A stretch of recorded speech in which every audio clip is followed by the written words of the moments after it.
நிச்சயமா பார்த்தீங்க அப்படின்னா பாண்டியன் இதெல்லாம் எதிர்பார்த்திருக்கவே மாட்டார். நம்ம என்னென்னவோ நெனச்சோமேடா, இந்த புள்ள என்னடா இப்படி இருக்குது அப்படின்ட்டு தங்கமயில் பற்றிய உண்மைகள் ஒண்ணா வெளில வரும்பொழுது இடிஞ்சு போயிட போறாரு.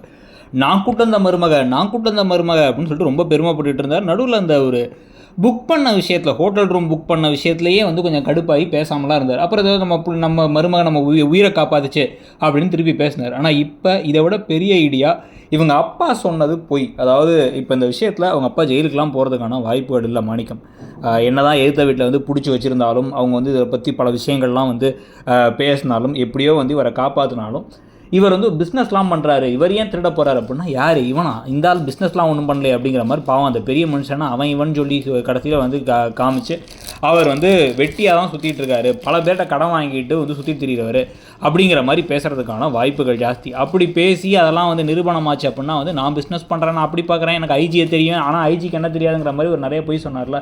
அந்த எல்லா பொய்கள்ல இருந்தும் ஒரு பெரிய அதிர்ச்சி ஆகிட போகுது இப்போ இவருக்கு, பாண்டியருக்கு. ஏன் அப்படின்னா நம்மள்ட்ட இவ்வளோத்தையும் ஏமாற்றி தான் நம்மளை கல்யாணம் பண்ணி கொடுத்துருக்காங்க நம்ம பையனுக்கு அப்படிங்கிறது தெரிஞ்சு, இதுக்கப்புறம் இது தவிர வேறு என்ன விஷயங்களை ஏமாத்தாங்கன்னு கொஞ்சம் யோசிக்க தோணப்போகுது. ஏன்னா முக்கியமாக இவருக்கு தோணினாலும் மீனாவுக்கும் ராஜிக்கும் தோணப்போகுது. ஏற்கனவே நகை விவகாரம் போய், அவங்க அப்பாவை பற்றி சொன்னது பொய், கூடவே அப்போ இவங்க படிக்கிறதுக்கு டியூஷன் எடுக்க போகிறோன்னா ரொம்ப பயப்படுறாங்க. அப்போ அதில் ஏதோ ஒரு பொய் இருக்குது. அப்போ எல்லாமே பொய் சொல்லி தான் அவங்க இந்த குடும்பத்துக்குள்ளார வந்திருக்காங்க அப்படின்னு தெரிய வரப்போகுது. தப்பு செஞ்சவன் தண்ணி குடிக்கணுங்கிற மாதிரி தங்கமயிலோட தப்புக்கான தண்டனைகள் கரெக்டாக கிடச்சா பரவாயில்ல, இல்லாமல் அவங்க ஏதோ ரொம்ப நல்லவங்க மாதிரி காமிக்கிறது ஒத்து வரல. உங்களுக்கு என்ன தோணுது?